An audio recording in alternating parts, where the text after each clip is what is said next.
Welcome, everyone, to our roundtable discussion, Policy as a Lever of Change.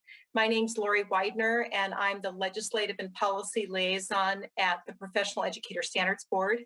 And joining me as co-presenters today are Victoria Moreland, Meg Rosenberg, and Megan Moore. And so I thought that my colleagues could self-introduce. Victoria, do you want to kick us off?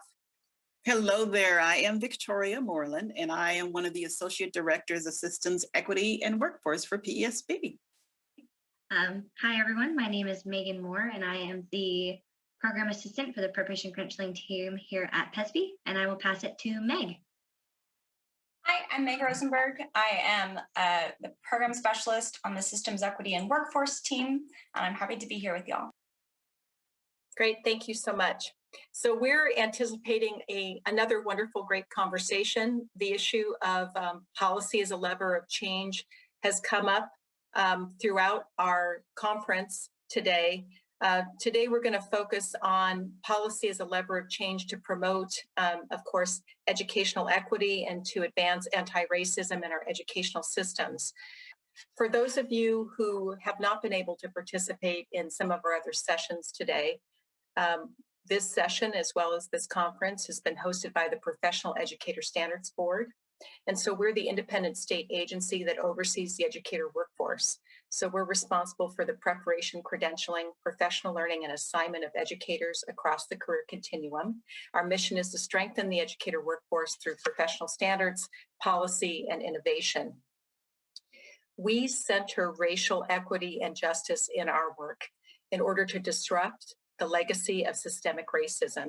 We engage diverse communities to ensure that every voice is elevated and included. And we do this because we want every student in our state to benefit from well-trained, culturally responsive, and equity-minded educators. So now I'm going to turn the presentation over to Victoria to lead us through a quick discussion about policy as a lever of change. And she'll be referencing an example of the policy development process that we've used at PESB. So Victoria? So you guys have seen this model throughout the day today. And so just keep in mind, as I'm going to tell you a story about policy change, just one example. And keep in mind where if you can transfer yourself in this story where if you were a character, it's a true story, but if you were a character in this story, where might your lever of change be? And so, so this is going to be a story where it starts with in the community. Community is right there in the center. And this is a story about change with the preparation programs, testing barriers. Okay, so that's gonna be the story. And the story is, it started all off with community needs, assets, and desires, right? And so around 2013, a community group came together to talk about, it was around ELL work group.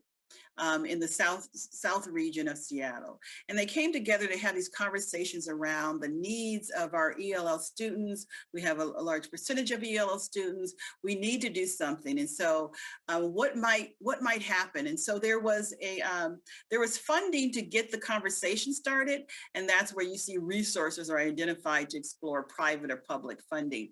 And sometimes, well, a number of the different initiatives I've worked on usually start with private funding. And they say, yes, here, this is an issue, bring people together, see what happens. And so it started off with the ELO work group coming together around a conversation and need for educators to be prepared to work with multilingual learners.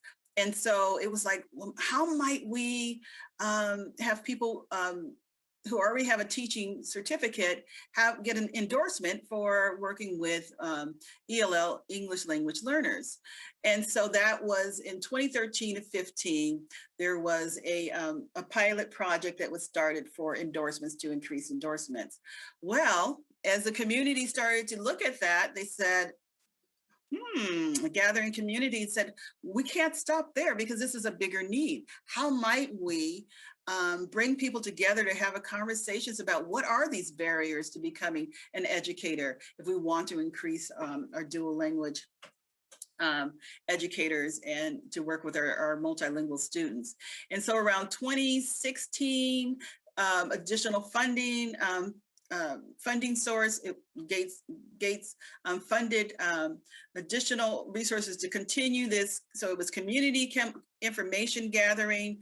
They made recommendations for what the barriers were. So they identified what some of the barriers, and some of the barriers were changes that we have made in our system, such as navigating, helping teachers navigate a pathway to become an educator. Around support, they said there needs to be support for, financial assistance always came up, but the program and testing barriers, that was one. And so presenting that to the board was like, I think we need to have a work group look further into this.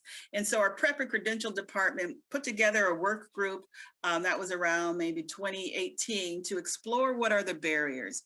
And part of those barriers, and what came out of that was the testing barriers and the recommendation to the board, because, our board makes the decision on the WAC, the Washington, I always say Administrative Code, and the RCWs are from what our legislators do, but they both have to work together.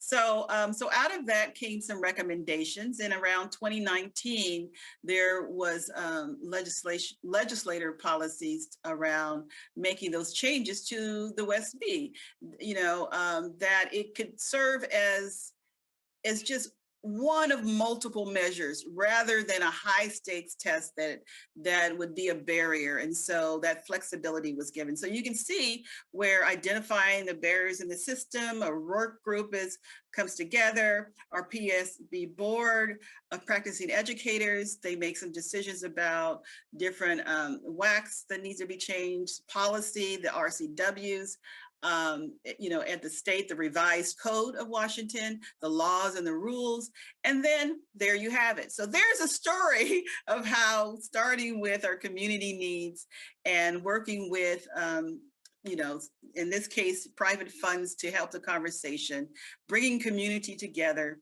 identifying what those barriers are, a work group to look more into what needed research, bringing more people together, stakeholders together who it impacted, our PSB board making decisions about what changes in the policies need to be made, and at the state, those policies being made.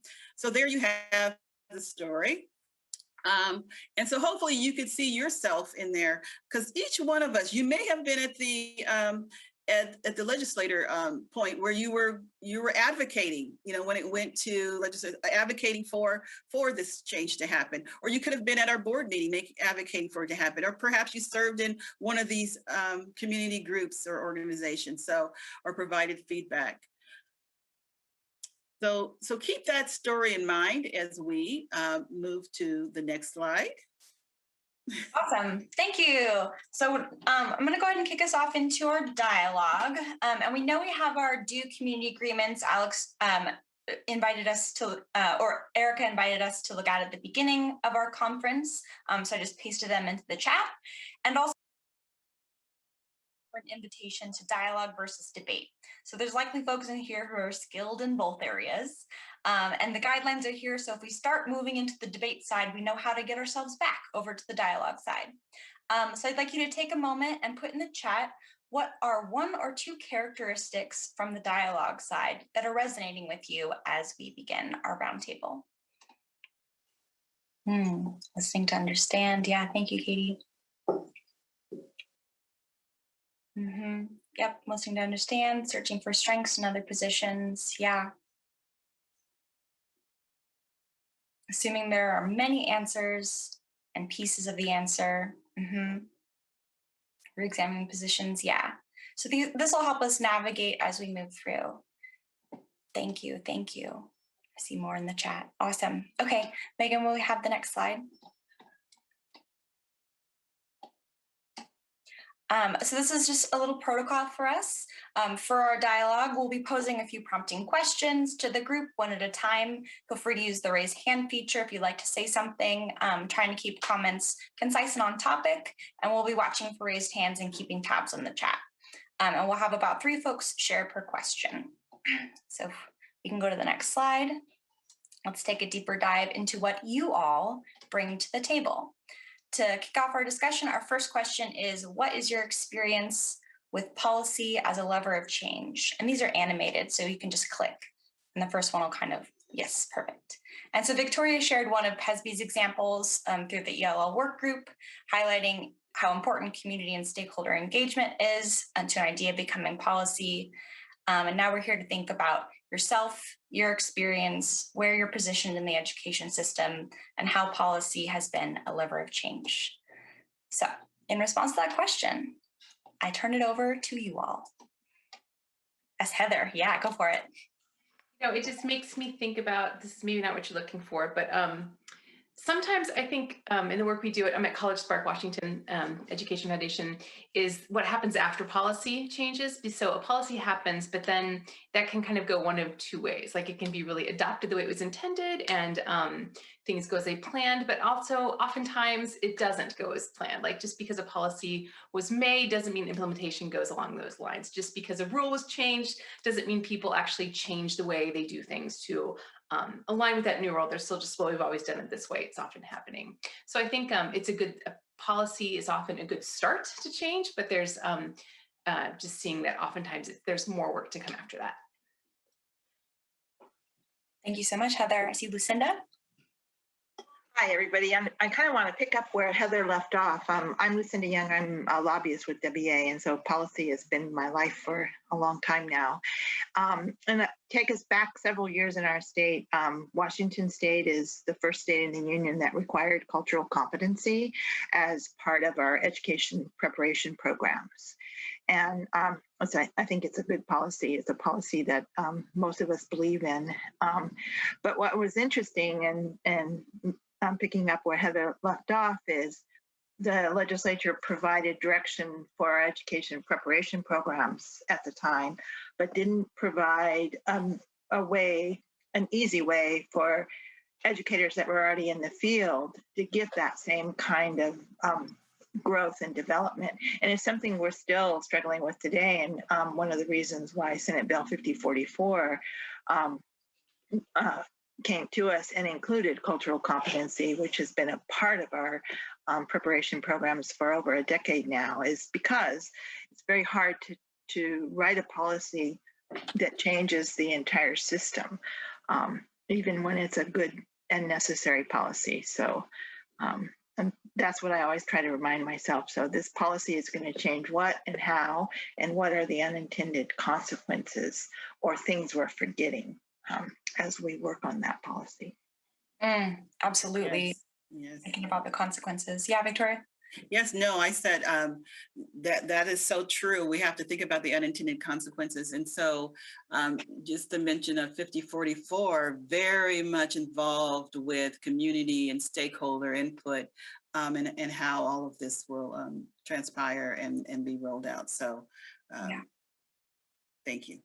And I see Karen in the chat feels a similar concern about how SEL will be implemented too. And Kate, I see you have a hand up if you'd like to share. Yeah, thank you. I guess I'm relatively new in the field of education, like working in it. But I guess working in a teacher prep program, I've seen ways in which certain bodies can be really overwhelmed with new policy changes, but also like policy change is often a source of like real hope for teacher candidates, which is it's a good reminder sometimes. Like sometimes we get the news of a policy change and we're like, oh my gosh, there's so much stuff we have to do to implement this. But then we get emails from students who are so excited because it has given them hope that they can further their career, or that there's a barrier that was there before but isn't anymore. So I think, and that's powerful. I mean, policy itself obviously is powerful in a lot of practical ways, but the hope that it gives future teacher candidates is really pretty cool too. Yeah, so there is that way that policy is impacting a mindset in that there's hope there too. That's interesting. Yeah. And I'm wondering, Karen, if you wanted to just say anything about your comment, and if not, I'm going to go to the next question. Megan, will you go ahead and animated our next question. Thank you. Yeah, so we're taking us to how have you used policy as a lever to impact changes in mindset, social response, and or system change. So we're back to our levers of change model here. This just makes me think about how sometimes it feels like the system is so entrenched that you make a change and things just snap back so easily. And maybe that's my theme today. Maybe I'm cynical this Friday. But how I think sometimes policy can kind of serve as like a sort of a backbone, like a backstop. Like it's official now. It is in policy. This isn't just educators saying about something that they want and what they wish principals would do or that districts would do. But this is actually a policy. So it kind of gives kind of I think it can give cover sometimes to people who are trying to make change because it's, we have to do this. This is something that is sort of required of us. It can give cover sometimes as a backbone, you're saying. Yeah. Yishan, with your hand up. Yes. I think I can look at policy from 2 points of view. Number one, the most recent events about the the abolition of a TPA. And then I think that personally, I was very happy about that. But there is another, initiative that our college education program, we need to come up a different way of assessments. So usually if we're looking at change of policy as a leverage to change, right, for equity, but cancellation of one policy that may be counter to our new belief, but there's always something new that that we need to follow. We need to still stick to the old ideas. So I think therefore I think I am very cynical about working in the policy level. But another policy would be that still it is something kind of, to me, still a very stubborn type of situation. That even though that in the lower hierarchy as a faculty member, that if I initiate to change policy in terms of retention, right? Then when with us when there's a suggestion about change of policy, then it's always there's always maybe a big umbrella, and then the language is very vague in the original policy to address the specific concern. Therefore, that there's always a pushback that to change policy is almost impossible. So yeah, I mean, I can see to rewrite policy is important, but I would say that the barrier is so strong, and to me, I am still very lost. Therefore, the social response, I would say personally, and also like in terms of groups, the beliefs, is still very difficult. So yeah. Thank you. I'm hearing sort of policy at the state level, implementing it in your institution. Yeah, that's definitely within the sphere of influence as well. And I imagine that other folks here are also experiencing that change in policy too, for sure. Yeah. Lori, did you want to chime in here? Oh, I was just going to say, I think, and Lucinda's worked for many years in policy, a number of you have. I can agree with many of the things that are said. Working in policy is hard because sometimes we endeavor to see change that is swift, and policy change tends to be slow and incremental. And so it can be very frustrating. And I think, to pick up on the last comment that was made, it can be very confusing because you do have policies set at the state level, and many times there is a policy gap when you get down to the institutional level. And so I think that what you pointed out are some of the opportunities and also challenges that come and work in a policing environment, and using that as a lever of change. Beautiful. And so let's have Katie as our last comment on this question. Then we got one more question to pose for y'all. Yeah, Katie. Thanks. Yeah, I'll just contribute something I've been wrestling with in my role at OSPI. I work in the beginning educator support team, and something that I see show up not just in our agency, but in districts statewide, is these white supremacy culture characteristics, one of them being the like admiration or worship of the written word, that something isn't important until it's in policy. So having conversations around, for example, in my work directly, it's figuring out the systemic barriers that prevent educators of color from accessing opportunities to be mentors or to have higher level positions in districts. Those conversations don't have as much impact with those higher level district people until they're written into state policy. There's kind of this need to have it written into policy, and so that's something that I've been wrestling with my work in terms of how to use policy to motivate that systems change, but also to deconstruct or to dismantle the need for things to be in policy in order to have conversations about equity at the state level. I want to echo the last speaker. Yes, let me see. What's that? Mentoring new teachers into the language of policy. I would say that when I was a new faculty at university, and I felt personally, language in policy, it does not concern me, until I realized that policy is so intimately related to my job security, that I really had a good experience with a mentor who guided me to to look up policy and help me understand the nitty gritty and the language of the policy. Then until then, I realized that I could actually to interpret and come up my own personal interpretation of policy, and I can raise question at the same time defend my own position.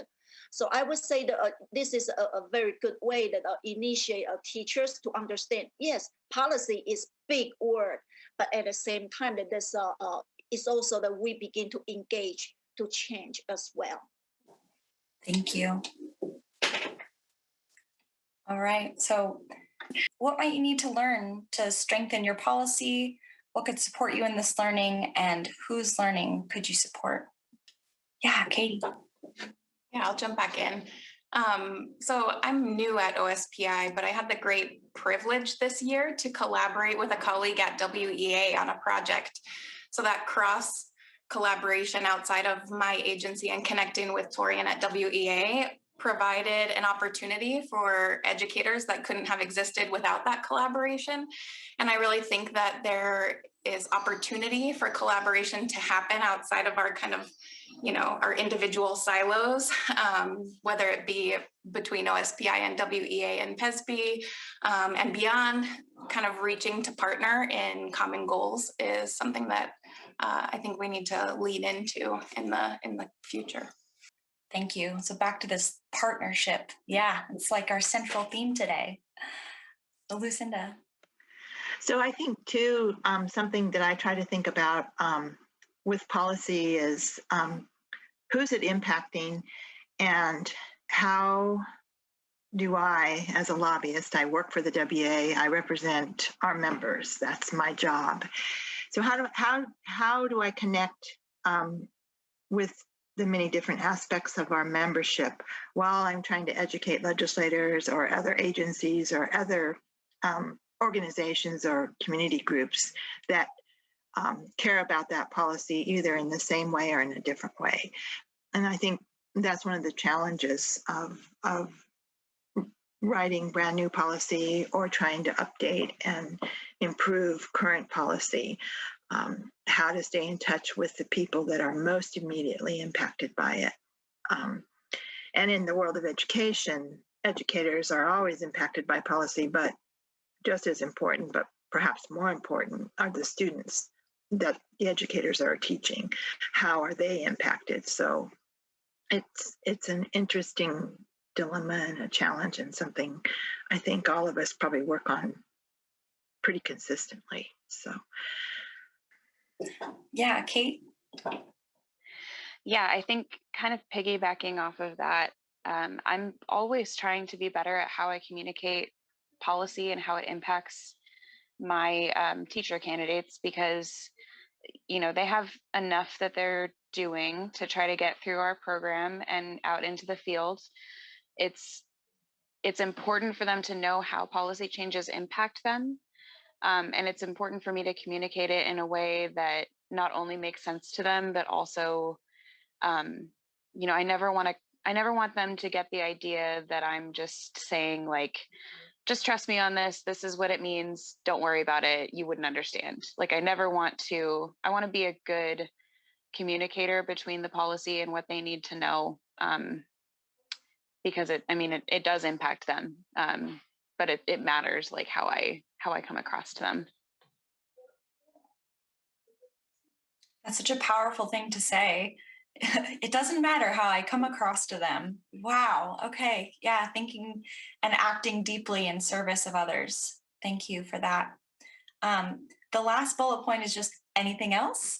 And we are in our space together until a little before 3, when there will be another switcho changeo back to the main session link. But since we have our time, maybe Victoria, do you have anything you would like to say? And then also I'd like to open it up for other comments and discussions with each other. No, just listening around policy at the state level, policy within your organizations, and people responding to policy. And so as I told the story around community voice, those stakeholders who it impacts, and where in the system people are listening as policy is built from the perspective of the state. And so I would just say that there are, and one of the reasons that I so enjoy my work is looking for those points of contact, because you're right. So the story that I told is just one way, and it was a circular way of telling a story. But sometimes policy goes directly to, it comes out of the legislator. It is policy. Someone says, this is what will be, right?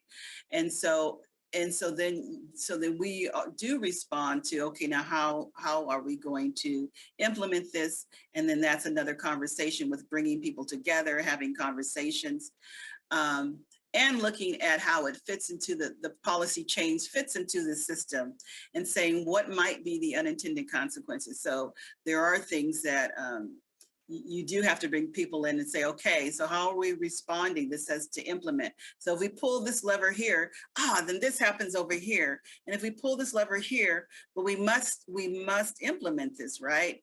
And so how do we implement it and still be able to hear from the individuals who it impacts, their feedback? So there's sometimes sometimes it's difficult to do. Thank you so much, Victoria. Is that bringing anything up for anybody else? Oh, I see Lori unmuted. Yeah, a number of you talked about the importance of communicating policy to stakeholders. And I just wonder if we can dig a little more deeply into that, and how have you, what strategies have you used with your stakeholders, particularly around this area of educational equity and anti-racism? Ishan, if it's okay, I'm just gonna read your chat out real quick. Understanding policy and its language intersects the intent to support teachers and faculty, and from the idea of changing policy and understanding it, the interpretations can be mediated through persons of trust. Interesting. And I also saw a hand pop up in response to Lori's equity and anti-racist specific. It was Lucinda. Mm-hmm. Thank you. So I'm lucky working for the WA. We have a lot of different departments. And so an initiative that WA has been working on internally, both with our staff and with our membership, is the whole issue around anti-racism, diversity, equity, inclusion, and what does that mean and what does that look like? So we do it through formal processes like professional development that have specific titles. Ben Abali shared with you some of the work that he's been doing. But then there's more informal ways and how we support our members at the local level when they're going through different stresses. So for example, the school districts where the individuals are coming to school board meetings to speak against the newly passed law around professional development, to speak against cultural competency, diversity, equity, and training. How do we support our educators in those districts as they work with their district to provide the required professional development next fall, but also make it meaningful for where they are and for the community that they live in. So those are some of the ways that we try to help and share out the policy. And I'll also say that we freely copy and dispense the licensure changes that PESB does. So, for example, when the EdTPA when the EdTPA was eliminated, PESB had their FAQ and their what to do ready the second the governor signed it. So we were able to push that out to our student WA members, to our field staff, to our local leaders, so that they had the actual, this is exactly what you need to do and who can actually tell you what to do. So our members knew where to go to get accurate information. So we use the traditional email, Twitter, et cetera, world and professional development, and then reaching out to locals to help with whatever their specific needs are. And I think the whole anti-racism and the cultural competency, diversity pieces will hopefully consume everybody in very good, positive ways for the next several years. So that's what we do. I see. Thank you, Sean, for your comment in the chat about how this type of connection, I think this type of connections for initiation assist your own personal learning in the process and engagement. Feel free to speak a little more if you'd like to about that. Yeah, I would say I've been working for Central Washington University for more than 10 years. But this is the first time that I am actually led into this type of dialogues. And I found new opportunities, and also particularly having this type of engagement to really speak my own personal experience. But I would say that this type of connection of being led into the process to feel that my expertise, my voice can be important in the policy level is it was because it's owing to the my colleagues' strength. I would say this type of connection, initiation into certain process of engagement, maybe it can be a landed idea of like for an outreach to invite more people for engagement, I think. So this is the only thing I want to add. I wanted to ask a question, thinking back to the model that Victoria went through that kind of shows the process that we've used in PESB for developing policy in response to the needs of the educators that we serve and in turn our students and families. I'm just wondering if those of you who are in the roundtable could speak to your process a little bit more. That might be helpful. And Lucinda, thank you for sharing your insight about how you are so intentional in keeping your membership engaged and sharing out information. A few of you have talked about that. But for those of you that are involved in policy development, does your model differ from that of PESB? Are there some things that you emphasize maybe differently than we do? But it might be interesting to talk about that for just a moment. I'll just add, Yishan, I've appreciated your comments as a faculty leader. For those that are working within institutions, I was thinking about the example that was given in an earlier discussion where a teacher preparation program was really be intentional when we look at, what might we need to learn to strengthen our policy and basically who can we learn from. That was an individual that was taking their model and kind of shopping it around the institution to try to get more buy-in for the DEI work. So if there's a process that you can share from an institutional level, that might be helpful.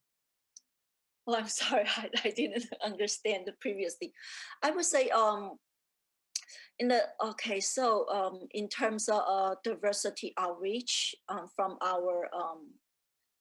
our institution, that first of all that we worked on let me see at the course teaching level, and then from there then and also let me see to reach out in different centers for let me see to recruit more teachers of diversity. And for example, there's I think there's what Washington State also engaged in the teaching academies as well.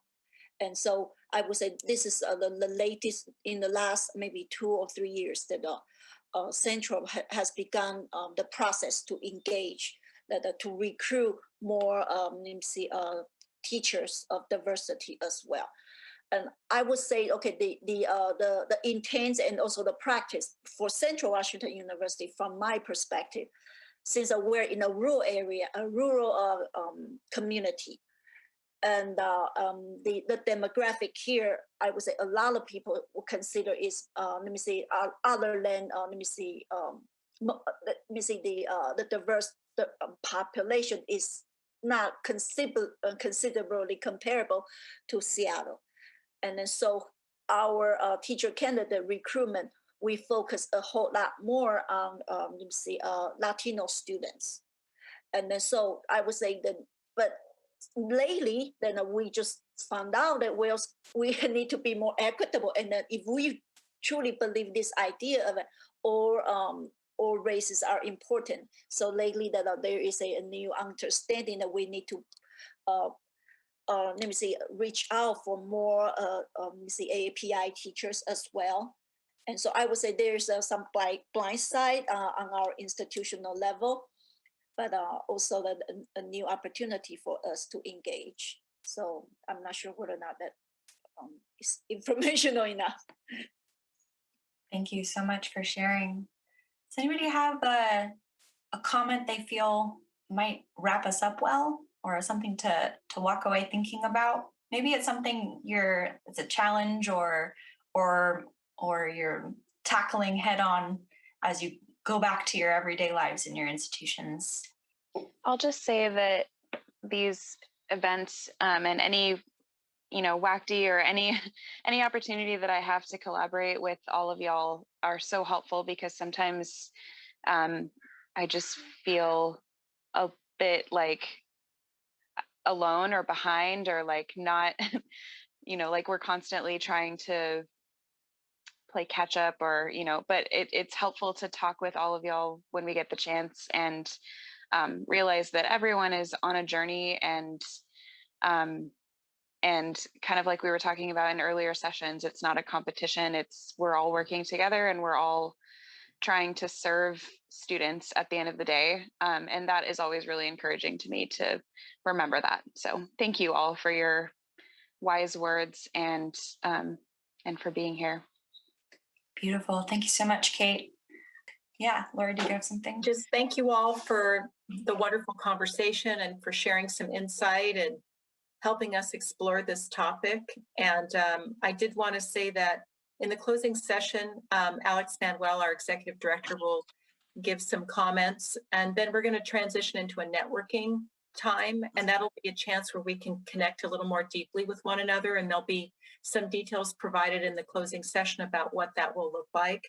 But we hope that you will continue to dialogue with us. And I just want to also share that I agree, it's been just an enriching day of learning and just a